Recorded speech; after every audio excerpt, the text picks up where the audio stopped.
সন্তান হয়েছে কোরআনের হাফেজ, এমন একজন হাফেজে কোরআন যার দাম আল্লাহর আদালতে এত বেশি। হাফেজে কোরআনের জান্নাত দেখে সমস্ত জান্নাতবাসীরা ঈর্ষা করবে, হিংসা করবে। আয় হায়, এত উঁচু বড় বিল্ডিং টাকা, দুনিয়ার মানুষ একজনের বিল্ডিং দেখে এমন তাকায় থাকে, এর বিল্ডিংটার মালিকটাকে, এত সুন্দর বিল্ডিং, আর ওই জান্নাতের ভিতরে হাফেজে কোরআনের বিল্ডিংটা কেমন হবে? আল্লাহ পাক রব্বুল আলামিন হাফেজে কোরআনকে জান্নাতের ভিতরে ঢুকায়া বলবেন, কোরআন পড়তে থাকো আর তোমাদের মর্যাদা তোমরা বৃদ্ধি করতে থাকো। আল্লাহ এই হাফেজে কোরআনদেরকে কবুল করুন, বলেন আমিন। মুহতারাম হাজিরিন, আল্লাহ পাক রব্বুল আলামিনের দরবারে যদি নাজাত পাইতে চাই, দুইটি কর্মসূচি আমাদের পালন করতে হবে। ১৫০০ বছর পূর্বে আল্লাহ কোরআনে জানায় দিয়েছেন। এক নম্বর কর্মসূচি আল্লাহ বলেন, আল্লাযীনা আমানু বিআয়াতিনা ওয়া কানু। কেউ বা এই তাবলীগ জামাতের ভিতরে গ্রুপিং নিয়ে ব্যস্ত, কথা বলেন ঠিক কিনা? শুধু নফসের গোলামি করি, এক আল্লাহর ইবাদত করি না। যদি আল্লাহকে আল্লাহ বলে স্বীকার করি, আমার নবীকে শেষ নবী বলে স্বীকার করি, আল্লাহ এবং রাসূলের আনুগত্য করি, ওই বান্দা কোনো দলাদলি করতে পারে না, কথা বলেন ঠিক কিনা? আর দলাদলি করোই কার সাথে? কয় আলেমদের সাথে। আসেনি দলাদলি কার সাথে? আলেমদের সাথে। ও ভাই, আপনাদের সামনে প্রশ্ন করি, জানতে চাই, বলেন যদি আন্ধাকে বলি ভাই আমাকে রাস্তা দেখায়া দেন, পথটা দেখায়া দেন, কোন আন্ধা মানুষ কি পথ দেখাইতে পারবে? আরো জোরে বলেন, আরো জোরে বলেন। যদি অন্ধ মানুষ পথ দেখাইতে না পারে, দুনিয়ার কোন আওয়াম মানুষও দ্বীনের আমির হতে পারে না। জোরে বলেন ঠিক না বেঠিক? কোন অন্ধ মানুষ যদি পথ দেখাইতে না পারে, হে মুমিন, দুনিয়ার কোন মূর্খ আওয়াম মানুষে ফতোয়া দিতে পারবে না। জোরে বলেন ঠিক কি না? অতএব ইসলাম সুন্দর এক ধর্মের নাম। এখানে আমরা যারা ইসলাম বুঝে, যারা ইসলাম চিনে, যারা ইসলাম মানে, তাদেরই অনুসরণ করব। আর তারা কারা? বলে আহলে হক, উলামায়ে কেরাম, উলামায়ে দেওবান, কথা বলেন ঠিক না বেঠিক? বাংলাদেশের জমহুর উলামায়ে কেরাম যেদিকে, আমরা কথা বলেন ঠিক কি না? আলেম ওলামা যেদিকে, আমরা আছি। আলেম ওলামা নাই যেখানে, ওখানেও কয় আলেম আছে। কয় কারা? কয় উস্তাদের সাথে বেয়াদবি করছে যারা, তারা। এখানে কয় উলামায়ে কেরাম আছে, বলে কারা? কয় উস্তাদের সাথে বেয়াদবি করছে যারা, তারা। কয় দাওরা না কইরা, ক্লাস না কইরা ফাঁকিবাজি করছে তারা, তারা। জোরে বলেন ঠিক না বেঠিক? অতএব বিনয়ের সাথে বলি, হে যুবক ভাই, ও বাঙালি মুসলমান, এই ইসলাম সুন্দর ধর্মের ভিতরে বাড়াবাড়ি করিও না, সারাসারিও করিও না। ওলামায়ে কেরাম যেদিকে, তোমরাও সেই দিকে চলে আসো। দাঙ্গা হাঙ্গামা মারামারি করে বাংলাদেশের জমিনকে অস্থিতিশীল করিও না, বিশৃঙ্খলা সৃষ্টি করবা না, তাহলে দুনিয়াতেও শান্তি পাবা না, পরকালেও শান্তি পাবা না। ওলামায়ে কেরাম যারা বিরোধী, তাদের সন্তান আলেম হতে পারবে না। ওলামায়ে কেরামের বিরোধী যারা, তাদের সন্তান হাফেজ হতে পারবে না। হাফেজ হলেও হাফেজের ইয়াদ থাকবে না। যদি বিশ্বাস না হয়, আমি আরিফুল ইসলাম নাজিরপুরীর সাথে সাক্ষাৎ করেন, প্রমাণ দেয়া দিব। এ আলেমের বিরোধিতা কইরা সন্তানকে আলেম বানানো যায় না। আলেমের বিরোধিতা কইরা নাতি নাতনিও আলেম বানানো যায় না। আলেমের বিরোধিতা কইরা আলেমের ইমামের মুসল্লায় হাজির হইতে পারবা না। অতএব আলেমের বিরোধিতা কইরা লাভ কি রে ভাই? পায় করে বলি, বিনয়ের সাথে বলি, ওলামায়ে কেরামের সাথে বিরোধিতা করবা না।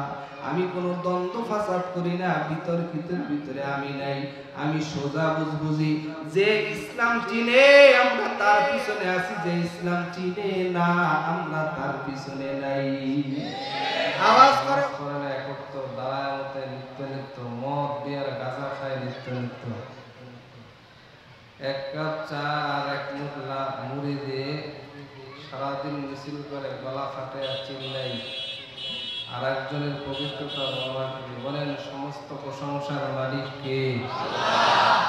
আর যদি মহব্বতের সাথে করুন কে?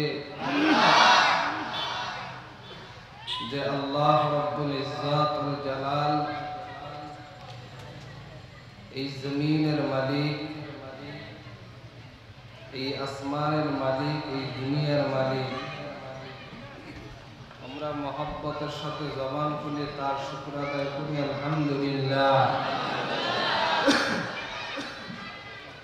লক্ষ কোটি দুরূদ ও সালাম আপনার আমার নবী, শ্রেষ্ঠ নবী, মহানবী জনাবে মুহাম্মদ রাসূলুল্লাহ সাল্লাল্লাহু আলাইহি ওয়াসাল্লামের উপর সকলে জবান খুলে পড়ি সাল্লাল্লাহু আলাইহি ওয়াসাল্লাম।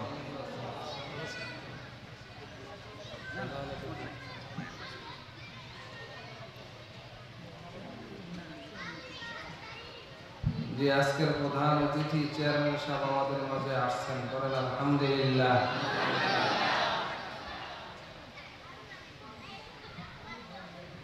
আপনাদেরকে জিজ্ঞেস করি, আমরা কি এই পৃথিবীতে একদিন ছিলাম? জোরে বলেন। এখন আছি, ভবিষ্যতে বলেন এই পৃথিবীতে পাঠিয়েছেন কে? আবার এই পৃথিবীর থেকে বিদায় করে দিবেন কে? আসলাম কার ইচ্ছায়? একটু জোরে বলেন। কোনো ভয় পাইতেছেন? যাইব কার ইচ্ছায়? তাহলে আসলাম আল্লাহর ইচ্ছায়, যাইব আল্লাহর ইচ্ছায়। জানতে চাই মাঝখানের সময়টুকু কাটাইবেন কার ইচ্ছায়? এটা তো শুধুমাত্র আমরা মুখে বলি, আসলে বাস্তবে কি তা আমল করি? আসছিও আল্লাহর ইচ্ছায়, যাইব আল্লাহর ইচ্ছায়। মাঝখানের সময় কাটাইতে হবে কার ইচ্ছায়? আল্লাহর ইচ্ছায়। সাপুরিয়া বিনবাসী বাজায়া সাপ শিকার করে। আপনাদের কি কষ্ট হইতে আছে? সাপুরিয়া বিনবাসী বাজায়া সাপ শিকার করে। একটা গর্তের কিনারায় সাপুরিয়া বিনবাসী বাজাইতেছেন। সাপুরিয়ার বিনবাসীর আওয়াজ শুনিয়া অনেক সাপ গর্ত থেকে বের হয়ে আসছে।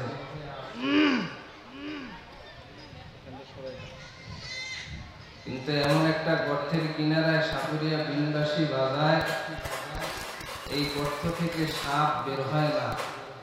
সাপুরিয়ার মেজাজ গরম হয়ে গেছে, গর্ত থেকে সাপ কেন বের হয় না? সাপুরিয়া কোদাল আর ক্ষমতা হাতে নিয়ে গর্ত খনন করা শুরু করেছেন। তো গর্ত খনন করেছেন, দীর্ঘ সময় লাগাইয়া গর্ত খনন করে দেখেন গর্তের ভিতরে সাপ আছে ঠিক, কিন্তু দোরা সাপার মাইটটা সাপ। এখানে বয়োজ্যেষ্ঠ মুরব্বীরা যারা আছেন তারা বুঝবেন। বলেন, দোরা সাপার মাইটটা সাপের কিনারায় 1 বছর 2 বছর শত সহস্র বছর যদি বিনবাসী বাজায়, গর্ত থেকে কি সাপ উঠবে? জোরে বলেন। কেন? এই সাপের মাথায় কি নেই? বিষ নাই। বিষধর সাপ যখন বিনবাসীর আওয়াজ পায়, ওই সাপ আর গর্তে থাকতে পারে? ওয়াল্লাযীনা আমানু আশাদ্দু হুব্বান লিল্লাহ। আল্লাহ রাব্বুল আলামিন বলেন, যারা মুমিন তারা সবচেয়ে বেশি মহব্বত করে আল্লাহকে। আল্লাহর গোলাম যখন আল্লাহর কোনো কথা শুনতে পায়, আল্লাহর বান্দা আল্লাহর কথা শোনার জন্য পাগল হয়ে যায়। আল্লাহর মহব্বতে আল্লাহর বান্দা আল্লাহর কথা শোনার জন্য পাগল করা দেওয়ানা হয়ে যায়। যেই বান্দা মুমিন, ওই মুমিন বান্দা বাহিরে বসে থাকতে পারে না। মুমিন বান্দা আল্লাহর জন্য দেওয়ানা হয়ে এখানে আমরা যারা আছি কেউ চাই না পরকালের বিচারের আদালতে আমরা সবাই আল্লাহর সামনে অপরাধী হয়ে দাঁড়াই। আসেনি? সবাই চাই আল্লাহ তাআলা যেন কিয়ামতের ময়দানে বিনা হিসাবে জান্নাত দিয়ে দেয়। তবে এই বিনা হিসাবে জান্নাত যদি পাইতে চাই দুইটা কর্মসূচি পালন করতে হবে। দুইটা গুণ যাদের ভিতরে থাকবে তারা বিনা হিসাবে জান্নাতে চলে যাবে। বলেন সুবহানাল্লাহ। এই গুণ যারা অর্জন করবে তারা কিয়ামতের ময়দানে নাজাত পেয়ে জান্নাতে চলে যাবে। আল্লাহ পাক রব্বুল আলামিন ১৫০০ বছর পূর্বে মদিনাওয়ালা নবীর উপরে কোরআনুল কারীম নাযিল করে আল্লাহ নবীকে জানায় দিয়েছেন, কিতাবুন আনজালনাহু ইলাইকা লিতুখরিজান নাস। আস্তে করে আল্লাহু আকবার। কিতাবুন আনজালনাহু ইলাইকা লিতুখরিজান নাস মিনাল যুলুমাতি ইলান নূর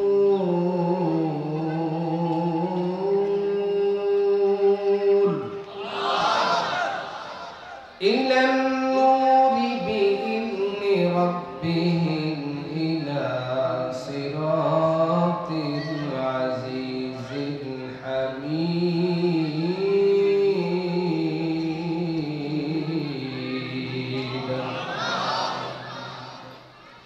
আল্লাহ রাব্বুল ইজ্জাত ওয়াল জালাল বলেন, ও পয়গম্বর, আমি আপনার উপরে যে কোরআনুল কারীম নাযিল করেছি এই কোরআন দ্বারা আপনি মানুষদেরকে দাওয়াত দেন। যারা এই কোরআনের দাওয়াত গ্রহণ করবে আমি আল্লাহ তাদেরকে অন্ধকার পথ থেকে আলোর পথে নিয়ে আসব। আমি আল্লাহ তাদেরকে সোজা পথে নিয়ে আসব। কথাটা কার? আল্লাহ পাক রব্বুল আলামিন ১৫০০ বছর পূর্বে মদিনাওয়ালা নবীর উপরে কোরআন নাযিল করে জানায় দিয়েছেন আপনি মানুষকে কোরআন দ্বারা দাওয়াত দেন। যারা এই কোরআনের দাওয়াত গ্রহণ করবে আমি আল্লাহ তাদেরকে অন্ধকার পথ থেকে আলোর পথে নিয়ে আসব। অন্ধকার পথ কিসের পথ? অন্ধকার হলো সুদের পথ, অন্ধকার হলো ঘুষের পথ, অন্ধকার হলো দেয়ার ইজ নো গড, আল্লাহ বলতে কিছু নাই তাদের পথ। কথা বলেন ঠিক কিনা? অন্ধকার হলো গণতন্ত্রের পথ, অন্ধকার হলো দুনিয়ার মানুষতন্ত্র, মানুষের বাদ, সমাজতন্ত্রবাদ, দুনিয়ার তন্ত্রমন্ত্র সব হলো অন্ধকারের পথ। অন্ধকারের পথ হলো গান বাদ্যের পথ, অন্ধকারের পথ হলো হারামের পথ, জেনার পথ, ব্যভিচারের পথ। কথা বলেন ঠিক কিনা? আল্লাহ বলেন, ও পয়গম্বর, যারা এই কোরআনের দাওয়াত গ্রহণ করবে আমি আল্লাহ তাদেরকে অন্ধকার পথ থেকে আলোর পথে নিয়ে আসব। আলোর পথ যারা পেয়ে যাবে তারা তো সফল কাম হয়ে যাবে। আলোর পথ যারা পাবে তারা তো জান্নাতের পথে চলে যাবে। কথা বলেন ঠিক কিনা? এই কোরআন একদম সম্পদ। এই কোরআনের দাওয়াত মানুষের কানে কানে আজ পৌঁছে যাচ্ছে। এরপর মানুষ কেমন যেন কোরআনের কথা শুনতেই চায় না। এত ওয়াজ মাহফিল লাগে কেমন, আছে না নাই? এত মাদ্রাসা কেন? মাদ্রাসা বেশি হয়ে গেছে, আছে না নাই? মাদ্রাসার সমালোচকারী না সমালোচককারী আছে না নাই? দ্বীনি আলোচনা ওয়াজ মাহফিলের সমালোচনাকারী আছে না নাই? এত স্কুল এত কিন্ডারগার্টেন কেন? কোনো প্রশ্ন নাই। কিন্তু মাদ্রাসা কেন? মাদ্রাসা নিয়ে প্রশ্ন আসলো তার ইমানের ভিতরে ভেজাল। কথা বল ঠিক কিনা? এত ওয়াজ মাহফিল কেন? বলে ইউটিউবে ঢুকলেই তো ওয়াজ মাহফিল পাওয়া যায়। এখন আর ময়দানে বসে বয়ান শোনার দরকার নাই। যারা ইউটিউবার বক্তা, ইউটিউবার ভিতরে ওয়াজ শোনার অভ্যস্ত, যে মাঠে বয়ান শুনবো না, খালি ইউটিউবে ওয়াজ শুনবো। ইউটিউবে ওয়াজ শুনে ওলামাদের বিরুদ্ধে স্লোগান দিব, তারা হলো ফার্মের মুরগির মতো। কথা বলেন ঠিক কিনা? কারণ ফার্মের মুরগি বেশি রৌদ্রের তাপ সইতে পারে না, মেঘের গর্জন সহ্য করতে পারে না। কথা বলেন ঠিক কিনা? আর যারা আল্লাহ ওয়ালাদের সুহবত ইখতিয়ার করবে, ওলামাদের মজলিসে বসবে, তারা হলো একেবারে দেশি টাইট মুরগি। কথা বলেন ঠিক কিনা? তারা সবকিছুই সহ্য করতে পারে। আওয়াজ করে বলেন ঠিক না বেঠিক? মুহতারাম হাজিরিন, ১৫০০ বছর পূর্বে যে আল্লাহ কোরআন নাযিল করেছেন, এই কোরআনের ভিতরে কোনো ভুল আছে নাকি? হ্যাঁ, কোরআনের ভিতরে কোনো ভুল নাই। যারাই কোরআনের ভুল ধরার জন্য চেষ্টা করেছে, তারাই নিজের ভুলটা পেয়ে গেছেন। ঠিক কিনা? যারা কোরআনের ভুল ধরার জন্য চেষ্টা করে, তাদের সামনে নিজের ভুলগুলো ধরা পড়েছেন। এমন অনেক বেঈমান, এমন অনেক নাস্তিক কালিমা পড়ে মুসলমান হয়ে গেছে। কোরআন একদম সম্পদ, এই আলেমদের কি সম্মান। আমি কথা বলতেছিলাম, একদিকে কেমন যেন ডাইভার্ট হয়ে চলে গেছে অন্যদিকে। এই যে আজকে হাফিজ কোরআনদের মাথার ভিতরে সম্মানিত পাগড়ি প্রদান করা হয়েছে, দস্তরে ফজিলত করা হলো। এক একটা ছেলের দাম কেমন, এক একটা ছেলের মর্যাদা কেমন, আপনাদের কাছে তো কেমন কিছুই লাগে না।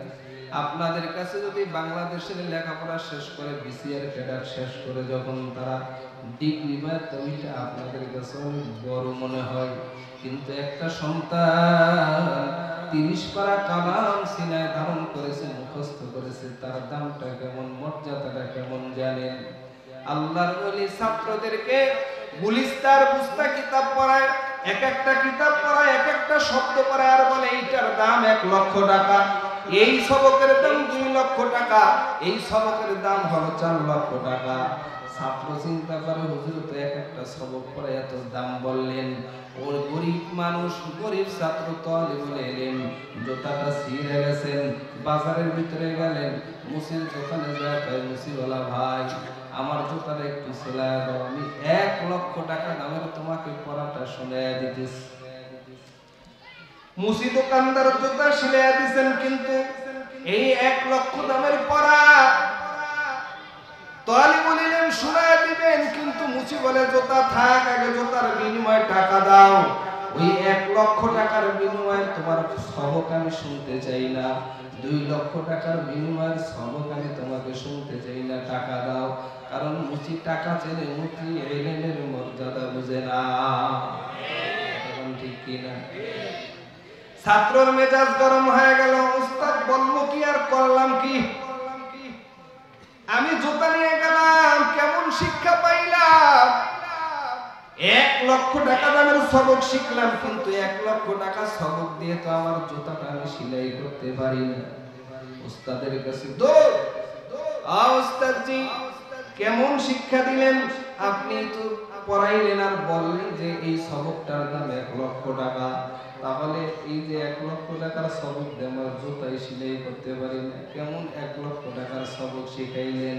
বলে তুমি কার কাছে জুতা সেলাই করছো? কয় মুসির কাছে। আল্লাহর ওলি হাতের ভিতরে একটা হীরার টুকরা পাথর দিয়া বলে, ও তালিবুল ইলম, এই পাথরটা নিয়ে মুসির কাছে যাইবা, আর মুসিকে এই পাথরটার বিনিময়ে তোমার জুতার মুক্তিবন নিয়ে আসবা, সিলাইয়ের বিনিময়ে পাথরটা দিবা। দেখো কি বলে, এই পাথর কিন্তু যাকে তাকে দিবা না, আমার অনুমতি ব্যতীত দিবা না। পাথর নিয়ে যখন মুসির দোকানদারের কাছে গেলেন, মুসির দোকানদার একটা ফিকামারা ফালাই দেয়, ছোট্ট একটা পাথর নিয়ে আসছো, বড় পাথর হইলে এটার উপরে জুতা সেলাইয়ের কাজ করতে পারতাম, এমন ছোট পাথর নিয়ে আসছে, এই পাথরের উপরে জুতা সেলাইয়ের কাজও করা যাবে না, অতএব এই পাথরটা তুমি দিয়ে জুতা নেওয়া যাবে না। এই পাথরের মূল্য কত? আল্লাহর বান্দা আবার কাঁচা তরকারির দোকানের সামনে হাজির হয়ে গেছেন, কাঁচা তরকারির দোকানের সামনে যায় বলে, ভাই পাথরটা কিনবেন, এই পাথরটার মূল্য কত? ভাই পাথরের কোনো মূল্য নাই, যদি ১ কেজিওয়ালা বাটকারা হইতো তাইলে কিছু মূল্য হইতো, কিন্তু না, এটার কোনো মূল্যই নাই। আল্লাহর বান্দা মুদি দোকানে যায় তেমন মূল্য পায় না। আল্লাহর বান্দা দৌড়ায়া স্বর্ণকারের জুয়েলার্সের দোকানে হাজির, জুয়েলারের দোকানে যা দেখেন এত সাজানো ডেকোরেশন করা দোকান, ওই দোকানের ভিতরে কাঁচের গ্লাসের ভিতরে এমন পাথর দিয়ে একটা দেখা যায়। এই পাথরটা নিয়ে যখন জুয়েলারের দোকানে হাজির হলেন, জুয়েলারের মালিকটাকে বলে, ও ভাই, এমন দামি পাথর তুমি কোথায় পাইলা? এই পাথরটা বিক্রির জন্য আনছো নাকি? কয় বিক্রির জন্যই তো আনলাম। বলেন এটার মূল্য কত? বলে আমি এটার মূল্য দেব 50,000 টাকা। এটার মূল্য পাইবা 50,000 টাকা। কয় না দেওয়া হবে না। 1 লক্ষ দিব। কয় না তাও দিব না। 5 লাখ দিব, দিয়ে যাও। কয় আগে হুজুরের কাছে জিজ্ঞেস করে আসি। হুজুর এমন পাথর দিলেন যেই পাথর মুসি দোকানদার মূল্যায়ন করলো না, কাঁচা তরকারিওয়ালা দোকানদার মূল্যায়ন করলো না, মুদি দোকানে মূল্যায়ন পাইলাম না। কিন্তু জুয়েলারের দোকান, এত সুন্দর সাজানো ডেকোরেশন করা দোকান, ওই দোকানের ভিতরে হাজির হয়ে দেখি এমন পাথর আরো দেখা যায়। এই তো 5 লাখ টাকা বললেন। আল্লাহর বান্দা ডাক দেয়া কয়, তালিবুল ইলম, এই পাথরের মূল্য ওই জুয়েলারের দোকানদার বুঝছে কিন্তু মুসি বোঝে নাই। এই পাথরের মূল্য জুয়েলারের দোকানদার বুঝছে কিন্তু কাঁচা তরকারিওয়ালা দোকানদার বোঝে নাই, মুদির দোকানদার বোঝে নাই। তবে ও দুনিয়ার মুসলমান কামরাঙ্গীর মানুষ, এলাকার মুসলমান ও যুবক ভাই, এই হাফেজ কোরআনের কেমন দাম। হযরতে আবু হুরায়রা থেকে হাদিস বর্ণিত, আল্লাহর রাসূল বলেন, ইয়া আবু হুরায়রা তাআল্লিমুল কুরআন ওয়া আল্লিমুন নাস। এ আবু হুরায়রা বেশি বেশি কোরআন পড়ো আর কোরআন শিখাও আর কোরআনের তেলাওয়াত করো। বাচ্চাদেরকে, মানুষদেরকে কোরআন শিক্ষা দান করো। জানো কি একজন হাফেজ কোরআনের কেমন দাম? বলে একজন হাফেজ কোরআন দুনিয়া থেকে যখন বিদায় নেবেন, বিদায় নিয়ে যখন কবরে চলে যাবেন, তামাম দুনিয়ার মানুষ যেমন বাইতুল্লাহর জন্য পাগল, বাইতুল্লাহ তওয়াফ করার আশিক, আর হাফেজ কোরআন যখন দুনিয়ার জমিনে দাফন হয়ে কবরে শুয়ে পড়ে, এই হাফেজ কোরআনের কবর জিয়ারত করার জন্য আসমানি নুরানি রহমতের ফেরেশতারা হাজির হয়ে যায়।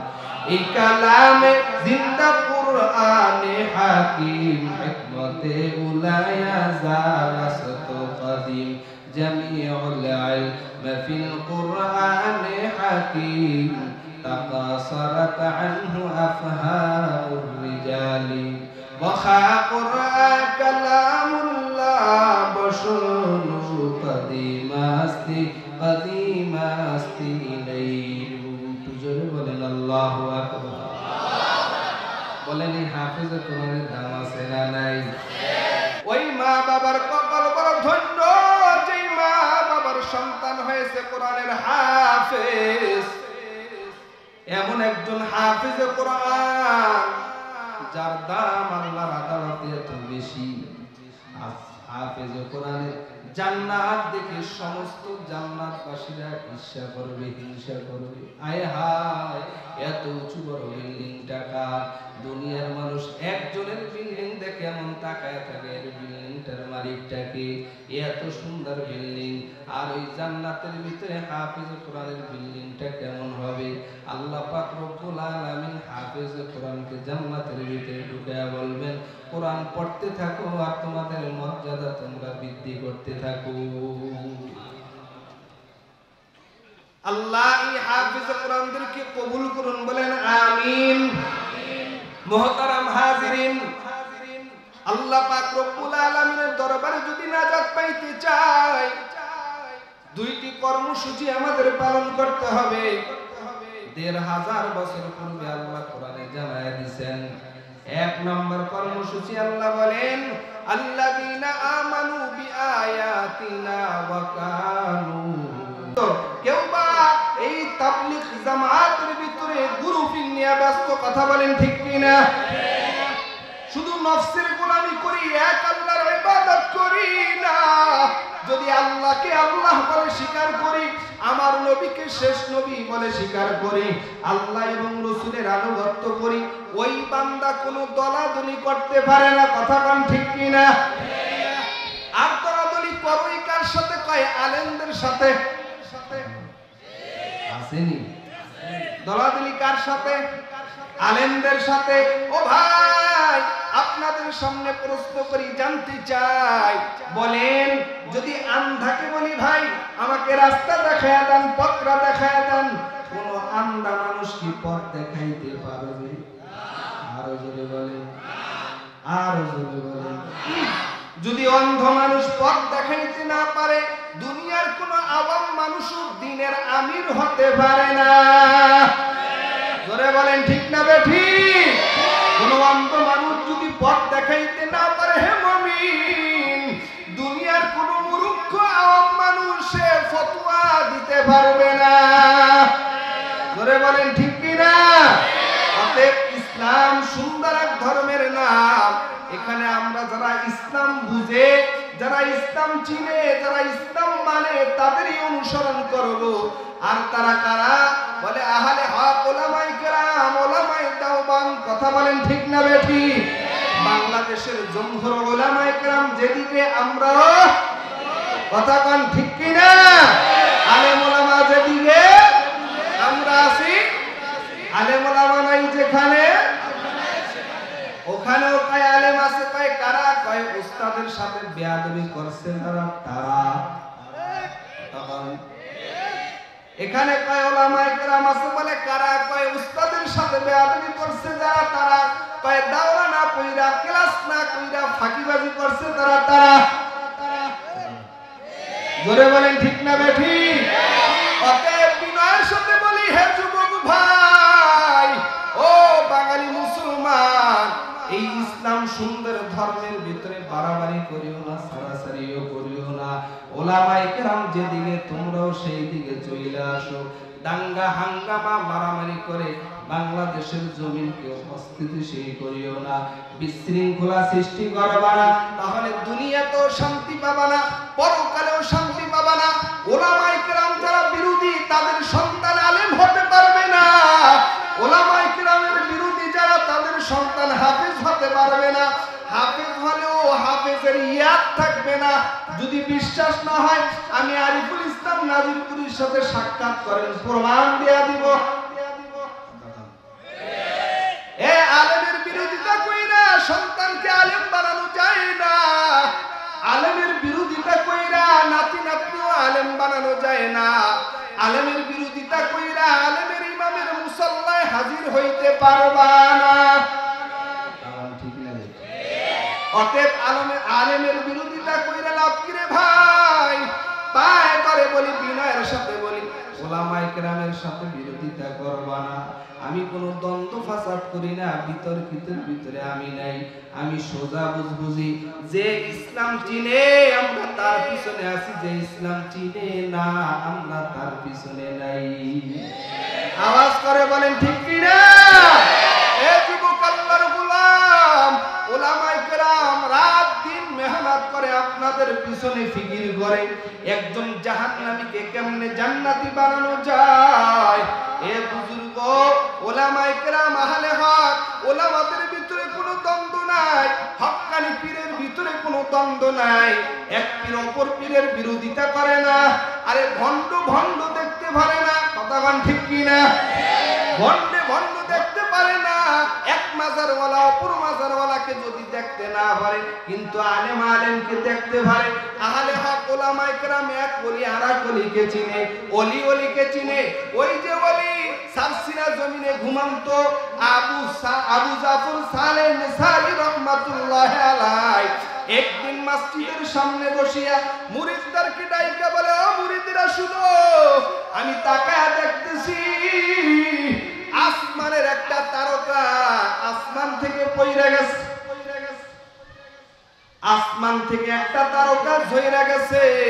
কিছুক্ষণ পর তিনি খবর দেয় যে ওই যে উজানির জমিনে ঘুমন্ত কারি ইব্রাহিম রাহমাতুল্লাহি আলাইহি, উজানির জমিনে ঘুমন্ত কারি ইব্রাহিম রাহমাতুল্লাহি আলাইহি দুনিয়া থেকে বিদায় নিয়ে গেছে।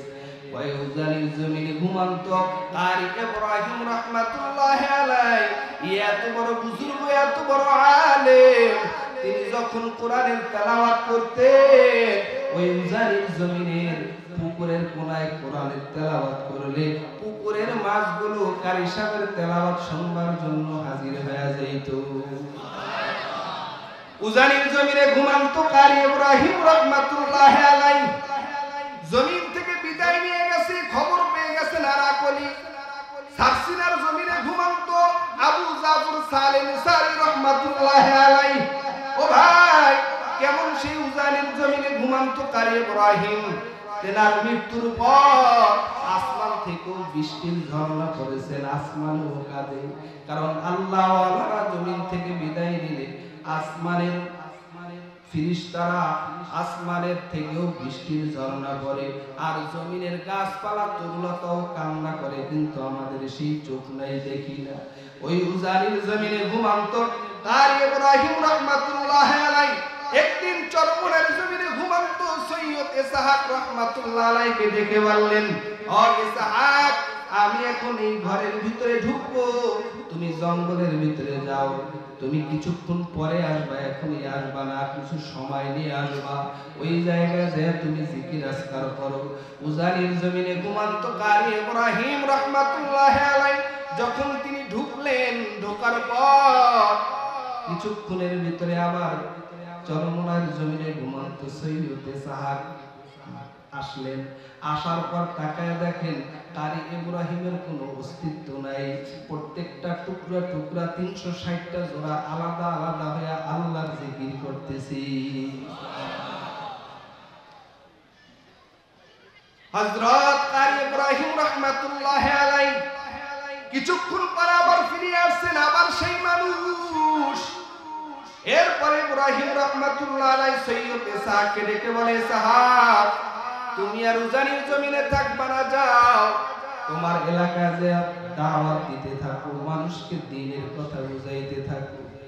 উজানির জমিনে ঘুমান্ত কারি ইব্রাহিম রাহমাতুল্লাহি আলাইহি ইজাজত নিয়ে চরমনের জমিনে চলে গেলেন সৈয়দ ইসহাক। ওই সৈয়দ ইসহাক রাহমাতুল্লাহি আলাইহি এমন জজবা নিয়ে চরমনের জমিনে গেলেন, কয় কনকনা শীতের ভিতরেও পানির ভিতরে নাইমা আল্লাহর জিকির করে।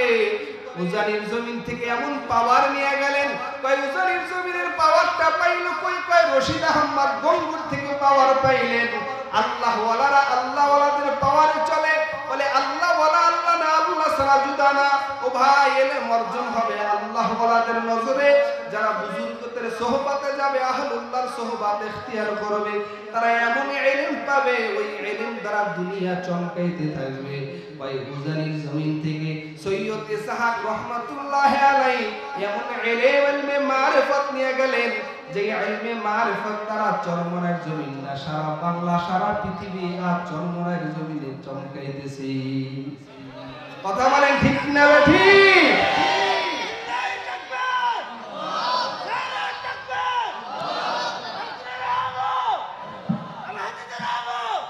সৈয়দ ইসহাক রাহমাতুল্লাহি আলাইহি থেকে আলো পেয়েছেন সৈয়দ ফজলুল করিম রাহমাতুল্লাহি আলাইহি। আর সৈয়দ ফজলুল করিম রাহমাতুল্লাহি আলাইহি তো শুধু ইসহাক থেকে আলো পেয়েছেন তা না, তিনি আপনাদের এই কামরাঙ্গীর চরে ঘুমায় আছেন। হাফিজি হুজুর আসল তো হাফিজি হুজুর তার নাম না, তার নাম তো মোহাম্মদ আলী। কথা বলেন ঠিক কিনা? তিনি ছিলেন কোরআনের হাফেজ, সব সময় আল্লাহর কোরআনের তেলাওয়াত করতেন। যেই তেলাওয়াত করার কারণে, কোরআন পড়ার কারণে, কোরআন শব্দের অর্থই হলো পড়া, এত বেশি না পড়েছেন হাফিজি মোহাম্মদ আলী হাফিজি রাহমাতুল্লাহি আলাইহি। আপনাদের পাশে ঘুমান্ত যেই বুজুর্গ হাঁটতে চলতে আল্লাহর কোরআনের সাথে এত সম্পর্কই কায়েম করলেন, তেলাওয়াত করতে করতে হাফেজ লাগায় দিলেন, আর নিজের নামটা বিলুপ্ত হয়ে গেল। নিজের নাম মোহাম্মদ আলী চিনে না, কিন্তু হাফিজি হুজুর বললে সবাই চিনে। কথা বলেন ঠিক কিনা? শুধু বাংলার মানুষ চিনে তা না, হাফিজি হুজুর রাহমাতুল্লাহি আলাইহি বিশ্বের মানুষ চিনে। কথা বলেন ঠিক না ঠিক? ও যুবক, আল্লাহর গোলাম, সোহবতে আহলুল্লাহ, আল্লাহ ওয়ালাদের সোহবত নাও। ওই চরমনের জমিনে ঘুমান্ত সৈয়দ ফজলুল করিম রাহমাতুল্লাহি আলাইহি এই হাফিজি হুজুর থেকেও নজরে সানি পেয়েছেন, নজর পেয়েছেন। সদর সাহেব রাহমাতুল্লাহি আলাইহি নজর পেয়েছেন। সব আল্লাহ ওয়ালাদের নজরে চরমনায় কুতুবুল আলম সৈয়দ ফজলুল করিম রাহমাতুল্লাহি আলাইহি এমন আল্লাহর আশিকদের নিয়ে মিলন মেলায় মিলাইছেন, যেই জিকিরের আওয়াজে, যেই জিকিরের মাধ্যমে, যেই খানকার মাধ্যমে, যেই তেলাওয়াতের মাধ্যমে আজ গোটা দুনিয়ার ভিতরে চমকাইতেছে। হিংসা কইরা লাভ নাই, হিংসা কইরা লাভ নাই। যদি পতন হইতে চাও বেশি বেশি হিংসা করো। যে যাকে হিংসা করবে আল্লাহ তার মর্যাদা বাড়ায় দিবে। ও যুবক আল্লাহর গোলাম, গুনার কাজের দ্বারা নেকির কথা ভাল লাগে না। আজকেও কিতাবের ভিতরে পড়েছি হযরতে আল্লামা ইশাফিঈ রাহমাতুল্লাহি আলাইহি তিনি লেখেন আর তাকরীবের ভিতরে উল্লেখ করেছেন, একজন মা তার কলিজার টুকরা যুবক সন্তানকে বারবার বলতেন, যুবক অন্যায় করবা না, অপরাধ করবা না। কারণ অন্যায় অপরাধ যদি করো ফেলো তাহলে ডায়েরিতে লিখে রেখো। প্রতিদিন যে অপরাধ করবা সেই অপরাধের কথাটা ডায়েরিভুক্ত করবা। একটা অন্যায় করে আবার ডায়েরিতে লিখে, আর একটা অন্যায় করে কাগজের পৃষ্ঠায় লেখে। শুধু অন্যায় অপরাধ লিখতে লিখতে ডায়েরি ভরপুর হয়ে গেছে, খাতা ভরপুর হয়ে গেছেন। এই যুবককে মা যতই বলে, ও সন্তান অপরাধ করবা না, কিন্তু সন্তান অপরাধ থেকে বিরত থাকে না। এই সন্তান অনবরত গুনার কাজ করতেছে।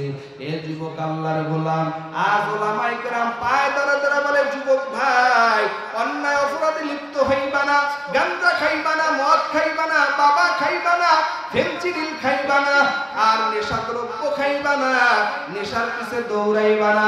কারণ নেশা করলে হিতাহিত জ্ঞান থাকে না, অপরাধ বাইরা যায়। নেশার কারণে জেনা বাইরা যায়। নেশার কারণে মা বাবার অবদ্ধ হয়ে মা বাবার উপরে অস্ত্র চালায়। কথা বলেন ঠিক কিনা? পায়ে দইরা দইরা আলেম ওলামা বুঝায় আজ আমরা শুনতেছি না?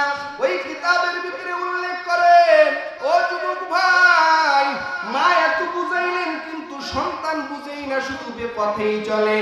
একদিন এই যুবক বাজারের ভিতরে চইলা যায়। ওই তদানীন্তন সময় একজন মহিলা তার ক্ষুধার্ত সন্তান পেটের ভিতরে খাবার দিতে পারে না। সন্তানেরা মা মা বলিয়া কান্না করে, খাবার দিতে পারে না, কারণ মা সন্তানকে বড় মহব্বত করে। ও যুবক ভাই, এই জমিনে মা বাবার চাইতে আপনার কেউ নাই। এই মা বাবা মা সন্তানের দিকে তাকাইয়া আর এক নারীর থেকে দুইটা রেশমি কাপড় ধার করিয়া আনিয়া তিনি বাজারে চইলা গেলেন। রেশমি কাপড় পরিয়া যখন বাজারে গেলেন, বাজারে যাওয়ার পর সেই বকাটে বদ যুবকের সাথে সাক্ষাৎ। ওই যুবক তাকে খারাপ কুপ্রস্তাব দিলেন।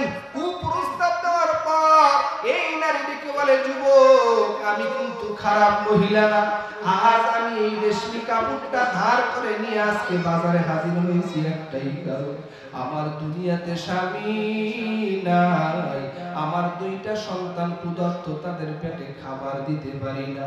ওই সন্তানকে খাবার দেওয়ার জন্য আমি বাজারে আসছি, যদি কারো কাছ থেকে কিছু টাকা পাই। এই যুবক সন্তান কুপ্রস্তাব দূর করিয়া দিলেন। এতিমের দিকে নজর চইলা গেছে। আল্লাহর বান্দা যুবক আর খারাপ চিন্তা না করিয়া পকেট থেকে টাকাটা বের করিয়া এরপরে মহিলাকে দিয়া দেয়। আল্লাহর বান্দা যুবক মায়ের কাছে এসে বলে, মা আমি যে অন্যায় অপরাধ করেছি এর ভিতরে একটা ভালো কাজ করিয়া তোমার কাছে হাজির হইলাম। কি ভালো কাজ করেছো সন্তান? সন্তান যখন এই ভালো কাজের বর্ণনা মাকে দিলেন, এই মা বললেন, সন্তান তোমার ভালো কাজটা তুমি ডায়েরিতে লিখে রাখো। আল্লাহর বান্দা যুবক ডেকে বলে, মা আমি যে ডায়েরিতে লিখবো, ডায়েরির এমন কোন জায়গায় খালি নাই, শুধু অন্যায় অপরাধ দিয়েই লেখা। মা ডেকে বলে, সন্তান ডায়েরির কাগজের একটা কোণা একটু ছোট করে লেখা দাও। ছোট করে যখন লেখা দিলেন, যুবক সন্তান লেখিয়া রাতের বেলা ঘুম গেলেন। ঘুম যাওয়ার পর সকালবেলা তাকায় দেখেন ডায়েরিটা আবার খুললেন। খোলার পর তাকায় দেখেন পুরা ডায়েরির লেখাগুলো সাদা হয়ে গেছে। কাদেরও কুদরত তারি বরকা মালান্তা হাসবি আনতা রব্বি জুল জালাল। আল্লাহর বান্দা যুবক এখন দেখে শুধু এই ভালো কাজটাই আছে, খারাপ কিছুই নাই। আল্লাহ তার কোরআনে বলেন, ইন্নাল হাসানাতি ইউযহিবুনাস সাইয়্যাত, দুনিয়ার জমিনে যদি একটা ভালো কাজ কেউ মানুষ করে, আল্লাহ পাক রব্বুল আলামিন এই ভালো কাজকেও 10 গুণ বৃদ্ধি করে দেয়। আল্লাহ পাক রব্বুল আলামিন বলে, হে মুমিন, জানো মুমিনের গুণ কি? ইন্নামাল মুমিনুনা আল্লাযীনা ইযা যুকিরাল্লাহ ওয়াজিলাত কুলুবুহুম ওয়া ইযা তুলিয়াত আলাইহিম আয়াতুহু যাদাতুহুম ঈমানা ওয়া আলা রাব্বিহিম ইয়াতাওয়াক্কালুন।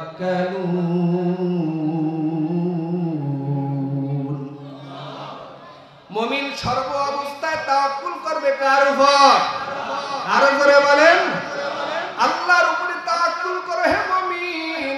আজ আমরা তো আল্লাহর উপরে তাওয়াক্কুল করি না, আল্লাহকে মানার মতন মানতে পারি না, আল্লাহকে মানি না, আল্লাহকে সুদিনে মানি না, যখন সুস্থ আছি তখন আল্লাহকে মানি না, বিপদে পড়লে আল্লাহকে ডাকি, আল্লাহ শুনে না। এ যুবক ভাই, বৃদ্ধ বাবারা, সুখে আর দুঃখে সর্ব অবস্থায় ডাকবো কাকে? আরো জোরে বলেন, আল্লাহকে ডাকবো। আল্লাহ বলেন, আল্লাযীনা আমানু আল্লাযীনা ইউমিনুনা বিআয়াতিনা মুসলিমুন। এই ইমানদার ব্যতীত আর মুসলমান ব্যতীত কিয়ামতের ময়দানে নাজাত পাওয়া যাবে না। তবে সুখে দুঃখে ডাকতে হবে আল্লাহকে। আল্লাহকে তো আমরা ডাকতে পারি না, বিপদে পড়লে আল্লাহকে ডাকি, আর যখন সুস্থ থাকি তখন আল্লাহকে ভুলিয়া যাই। ব্যবসায় উন্নতি হইলে আল্লাহকে ডাকি, ব্যবসায় লস হইলে আল্লাহকে ডাকি না, ব্যবসায় লস হইলে আল্লাহকে ডাকি, ব্যবসায় উন্নতি হইলে আল্লাহকে ভুলিয়া যাই। কথা বল ঠিক কি? ভালো দিন আসলে আমরা আল্লাহকে ভুলিয়া যাই, কিন্তু না, তুমি যদি সব সময় বিপদে আপদে সুখে দুঃখে সর্ব অবস্থায় যদি আল্লাহকে বন্ধু বানাও, আল্লাহকে মানো, আল্লাহর মহব্বত অন্তরে রাখো, আল্লাহর হুকুম মানো, নবীর তরিকা অনুযায়ী চলো, বিপদে পড়লেও আল্লাহকে ডাকলে আল্লাহ ডাকে সাড়া দিবেন। যেই দিন তোমার ডানে বানে কেউকে পাইবা না, ওই দিন আল্লাহ তাআলাকে তুমি পাইবা। ওই যে বনি ইসরায়েলের 3 জন যুবক, সহিহ হাদিসের বর্ণনা, বনি ইসরায়েলের 3 যুবক রাতের বেলা বের হয়ে গেলেন। রাতের বেলা যখন বের হলেন, কঠিন বৃষ্টির সম্মুখীন হয়ে গেলেন।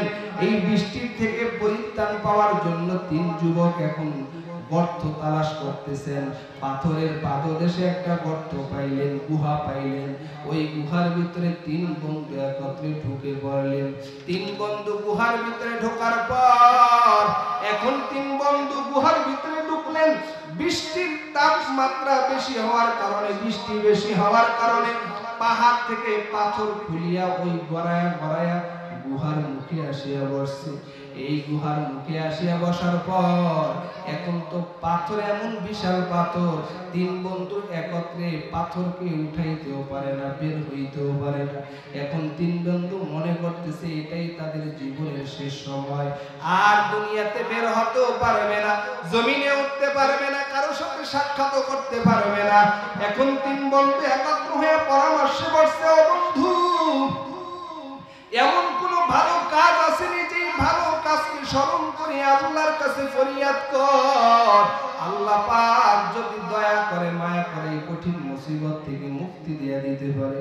এই 3 বন্ধুর ভিতরে প্রথম নাম্বার বন্ধু আল্লাহর কাছে হাত উঠাইলেন।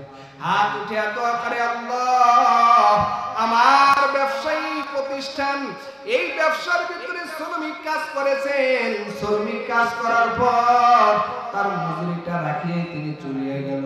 আমি ওই মজুরিটা নষ্ট করি নাই, এই মজুরিয়া দিয়ে আমি ছাগল ক্রয় করলাম, এক ছাগল থেকে আবার অনেক ছাগল হয়ে গেল। আল্লাহর বান্দা, আমার সেই মজুরি, আমার সেই শ্রমিক একদিন আসি আমাকে ডাক দেয়া বলে, মালিক, আমি বড় অসহায় হয়ে গেলাম, আমার সেই মজুরির টাকাটা আমাকে ফেরত দিয়ে দেন। ওই মালিক দেখায় দেয়, এই যে ছাগলের পালগুলো দেখো, ওগুলো সব তোমার, তুমি নিয়ে যাও। আল্লাহর বান্দা বলে, আমার সাথে কি তামাশা করতেছো নাকি? কয়, না, তামাশা করি না, এই ছাগলগুলো যা আছে সব তোমার। তোমার যেই পাওনা টাকাটা রাখিয়া গেলা, আমি এই পাওনা টাকাটা নষ্ট করি নাই। এক ছাগল কিনলাম, এক ছাগল থেকে আজ বিশাল ছাগলের পাল হয়ে গেছে, এগুলো সব তোমার। আল্লাহ, আমি যেই কাজটা করেছি, আমানতের হেফাজত করেছি। নবীজি বলেন, লা ঈমানা লিমান লা আমানাতা লাহু ওয়া লা দীনা লিমান লা আহদা লাহু। আল্লাহর রাসূল বলেন, যার ভিতরে আমানতদারি নেই তার ভিতরে ভিতরে ঈমান নাই। আজ আমাদের কাছে টাকা পয়সা দিলে আমানত নাই, কথা বলেন ঠিক কিনা?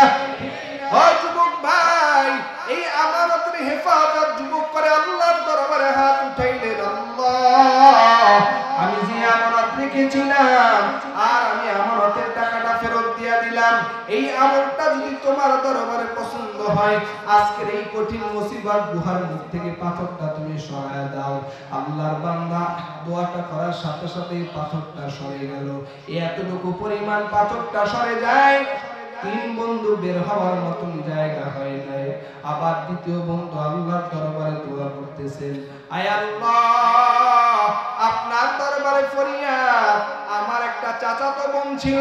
এ যুবক খেয়াল করিয়া শুনো, আমার একটা চাচাতো বোন ছিল, আমার চাচিও বাড়িতে ছিল না, আমার চাচাও বাড়িতে ছিল না। আমি আমার চাচাতো সুন্দরী বোনের বাড়ির ভিতরে ঢুকলাম। ঢোকার পর এক পর্যায়ে কামরার ভিতরে ঢুকলাম, ঢুকিয়ে আমার বোনকে আমি জড়ায়া ধরলাম, আমার বোনকে জমিনে শোয়ায় দিলাম। এরপরে আমার বোনকে জমিনে শোয়ায় দেওয়ার পর আমি তাকায় দেখি আমার বোনের চোখের কোঠায় পানি দেখা যায়। আমি ডাক দিলাম, বোন এখন কেউ বাড়ি নাই, আমার কাকিও বাড়ি নাই, কাকাও বাড়িতে নাই। ও বোন, এখন আনন্দের সময়, তোমার চোখের ভিতরে কেন পানি দেখা যায়? দুনিয়ার কেউ দেখবে না। ও পর্দার অন্তরের মা বোনেরা, মাইকের আওয়াজ কানে যায়। ওই মেয়েটা ডাক দিয়া বলে, ভাই আপনার কাকাও বাড়িতে নাই, কাকিও বাড়িতে নাই, দুনিয়ার কেউ দেখবে না, এটাই সত্য। তবে দুনিয়ার কেউ যদি নাও দেখে কোনো অসুবিধা নাই, আহকামুল হাকিমিন আমার আল্লাহ, ওহুয়া মাআকুম আইনামা কুনতুম, আমার আল্লাহ তো তাকায় আছেন, আমার আল্লাহ দেখতেছেন। আমি তো আমার আল্লাহর চোখ থেকে ফাঁকি দিতে পারবো না। দুনিয়ার কেউ দেখে না, কিন্তু আমার আল্লাহ দেখেন। ও আল্লাহ, আমার বোন ওই দিন আপনার কথা বলার পর আমার অন্তরের ভিতরে এমন ভয় সৃষ্টি হলো। আমি ওই দিন একমাত্র আপনার ভয়ে, জাহান্নামের ভয়ে আমি অপরাধ থেকে বিরত হইলাম। আয় আল্লাহ, আমার এই অপরাধ থেকে বিরত হওয়াটা আপনার জন্যই ছিল। আল্লাহ, এই আমলটা যদি আপনার কাছে পছন্দ হয়, আপনি এই গুহার থেকে মুক্তি দিয়ে দেন। কথাটা বলার সাথে সাথেই দিনের গুহার তিন ভাগের 2 ভাগ সরিয়ে গেল, 1 ভাগ ফাঁকা আছে। কিন্তু এই 2 ভাগ যে সরে গেল, এতটুকু জায়গা হলো যেই জায়গা দিয়ে বের হওয়ার সুযোগ নাই। ও যুবক ভাই, আপনি গোপনে গুনাহ করেন, মোবাইলের ভিতরে খারাপ নাচ গান দেখেন, মোবাইলের ভিতরে অশ্লীল বেহায়াপনার নাচ গান দেখেন, মনে করেন কেউ দেখে না, কিন্তু আল্লাহ দেখেনি। আরো জোরে বলেন। আপনি পর্দার আড়ালে বসিয়া জিনার কাজে লিপ্ত হয়েছেন, কেউ দেখেন, আল্লাহ দেখেন। এ যুবক ভাই, 3 নম্বরে আল্লাহর বান্দা যুবক আল্লাহর দরবারে দোয়া করে, আল্লাহ আপনার কাছে ফরিয়াদ, আমার মা ছিল ঘরের ভিতরে বৃদ্ধা, আমার ছেলে ছিল, স্ত্রীও ছিল, সন্তান ছিল, আমি দিন মজুরের কাজ করতাম, আমার একটা গাভী ছিল, গাভীর দুধ দহন করিয়া আমি আমার মাকে আগে খাওয়াইতাম, আমার মায়ের মুখে খাবার দিয়া তারপরে আমি আমার সন্তানকে খাওয়াইতাম। কিন্তু একদিনের ঘটনা, দিন ফুরায়া রাত আসছে, রাত গভীর হয়ে গেছে, আমি বাড়িতে আসলাম। বাড়িতে আসার পর আমার সন্তানেরা ক্ষুধার যন্ত্রণায় কান্না করতেছে। আমি দুধের পেয়ালাটা নিয়ে আমি মায়ের দরজার সামনে হাজির হইলাম। মাকে ডাক দিলাম। এদিক থেকে সন্তানেরা কান্না করে, বলে, আব্বু আমাদের পেটের ভিতরে বড় ক্ষুধা, তুমি আমাদেরকে দুধটা দাও, আমরা ক্ষুধা নিবারণ করি। কিন্তু না, আমি আমার মায়ের মুখে আগে দুধ দিলাম, তারপরে সন্তানের মুখে দুধ দিলাম। ও আল্লাহ, এই আমলটা যদি পছন্দ হয়, তুমি আজকের এই মুসিবত থেকে মুক্তি দেয়া দাও। আল্লাহ সাথে সাথে দোয়া কবুল করলেন, 3 যুবককে গুহার থেকে মুক্তি দেয়া দিলেন। বলেন সুবহানাল্লাহ। 3 নম্বরে যে যুবক দোয়া করলেন, এই 3টা যুবক কঠিন বিপদের সময় যে দোয়া করলেন, কারণ তারা দুনিয়ার জমিনে চলাফেরার ক্ষেত্রে আল্লাহর হুকুম মেনেছেন, নবীর তরিকায় চলেছেন। এই ভালো কাজ নিয়ে আল্লাহর দরবারে ফরিয়াদ করার কারণে আল্লাহ বান্দার দোয়া কবুল করেছেন। করেছেন। কিন্তু দেখা যায় যুবক ভাই, এই জমিনে অনেকের মা নাই, অনেকের বাবা নাই। এই মাদ্রাসায় যাওয়ার পরে অনেক ছাত্রদের মা নাই, অনেক ছাত্রদের বাবাও নাই, এতিম সন্তান, এতিম তালিবুল ইলম যাদের মা বাবা আছে, মাদ্রাসার ভিতরে আসরের পরে নাস্তা দেয়, সকালবেলা নাস্তা দিয়ে যায়। কিন্তু যাদের মা নাই বাবা নাই, তারা কিন্তু নাস্তা নিয়ে আসতে পারে না। ও যুবক আল্লাহর গোলাম, অতএব জমিনের ভিতরে মা বাবার চাইতে আপনার কেউ নাই। মায়ের তোয়ার বরকতে, মায়ের সাথে সুন্দর ব্যবহারের কারণে আল্লাহ পাক যেরকম কঠিন মুসিবত থেকে মুক্তি দিয়েছেন, আবার মায়ের বদদোয়া করার কারণে সন্তান গাদা হয়ে গেছেন। সন্তান গাদা হয়ে এরপরে কবরে চলে গেছেন। কিতাবের ভিতরে ইমাম জাওজি রাহমাতুল্লাহ আলাইহি লিখেন, উলুল কিতাবের ভিতরে ইমাম জাওজি রাহমাতুল্লাহ আলাইহি বলেন, আল্লাহর বান্দা মরুপ্রান্তে চলতেছেন, চলতে চলতে রাত হয়ে গেছেন। এই বিশ্রাম নেওয়ার জন্য বাড়িঘর খুঁজে পায় না। মরুভূমির প্রান্তে তাকায় দেখেন দুইটা কুড়ের ঘর দেখা যায়। ওই কুড়ের ঘরের কিনারায় যখন হাজির হইলেন, আল্লাহর ওলি যায় বলতেছেন, এই ঘরের ভিতরে তোমরা কি কেউ আসো? আমাকে রাতের বেলা খাবার দিবা, আর আমি রাতটা যাপন করব, আমাকে এই সুযোগটা কইরা দাও। আল্লাহর ঘর, এই ঘর থেকে দুইজন মহিলা বের হলেন, দুইজন নারী বের হয়ে বলতেছেন, ও আল্লাহর বান্দা,